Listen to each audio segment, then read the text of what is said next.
கிறிஸ்துவுக்குள் பிரியமானவர்களே, இன்றைய இறைவார்த்தை, நிலத்தின் தோற்றத்தையும் வானின் தோற்றத்தையும் ஆய்ந்து பார்க்கும் நீங்கள் இக்காலத்தை ஆய்ந்து பாராமல் இருப்பது எப்படி?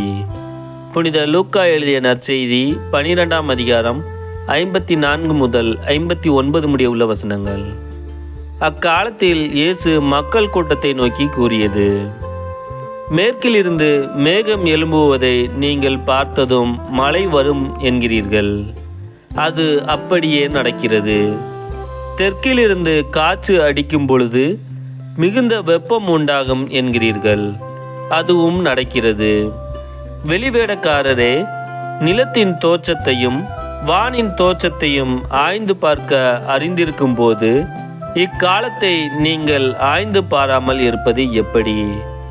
நேர்மையானது எதுவென நீங்கள் தீர்மானிக்காமல் இருப்பதே. நீங்கள் உங்கள் எதிரியோடு ஆட்சியாளரிடம் போகும்போது வழியிலேயே உங்கள் வழக்கை தீர்த்து கொள்ள முயற்சி செய்யுங்கள். இல்லையேல் அவர் உங்களை நடுவரிடம் இழுத்து கொண்டு போக நடுவர் உங்களை நீதிமன்ற அலுவலரிடம் ஒப்புவிப்பார். நீதிமன்ற அலுவலர் உங்களை சிறையில் அடைப்பார். கடைசி காசு வரை நீங்கள் திருப்பி செலுத்தாமல் அங்கிருந்து வெளியேற மாட்டீர்கள் என உங்களுக்கு சொல்கிறேன்.